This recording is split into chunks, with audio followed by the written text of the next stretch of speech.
Your children are 12, not Yes. not baby Not children. babies, So they were Chris, kids. so it's 12-year-old kids. Totally fine. No babies, yeah. No headphones. No. we're They'll be Okay. on their phones, kind of Nice. paying attention to the game. Yes. Well, they might require ear muffs at certain Yes. parts of going in the Coliseum tonight. Indeed, it is. But It's intense. I think there's going to be a ton of Chiefs fans there tonight. There usually is. I went to the Chargers game in Carson, the opening Week game, 1. Chiefs, yeah, and it was basically a home game. So the poor Chargers, they play an away game every game. I know. That's the way it was. And yesterday, there were a bunch of Broncos fans who were Yeah. celebrating there as well. And maybe that changes when they open up the new stadium here in a couple of years. But that had to be, for you to be at that game, week 1, with Patrick Mahomes coming out of the chute the way that he did in that day, and Tyreek Hill running all over the place. That had to be exhilarating, but also a little bit of a relief for you going into the season. Not a lot of people were still wondering if Mahomes was ready for this primetime gig. Oh, absolutely. I mean, we had Alex Smith, which I just wish him the best. Yes. We had Alex Smith. We had that quarterback, and we'd have Travis Kelce. We'd have talent every now and then, great talent, but we never could have it all together all at once.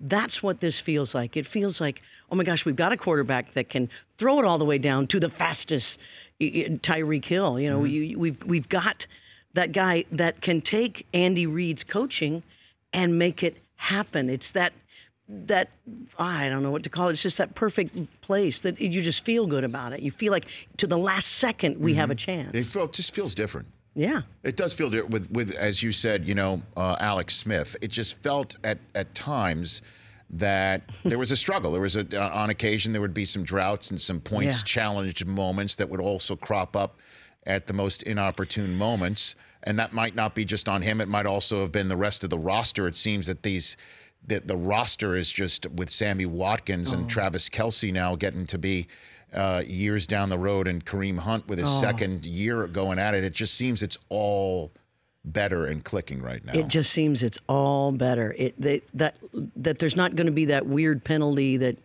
we're not far enough ahead to get over. It just seems like we're a 4-quarter team. Mm-hmm.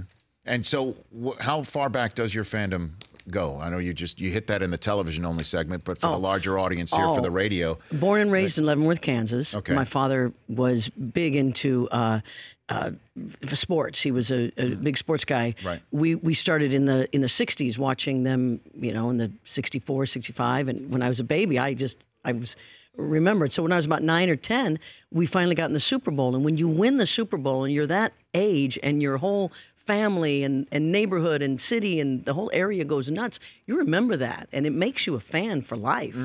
And I've been there ever since, and it's been a long time since I felt this way. Yeah, I know. And Len Dawson was the quarterback back then, right? And our defense was so gnarly. It was the last game of the AFL, NFL, where they were two separate things. And so we beat the Minnesota Vikings.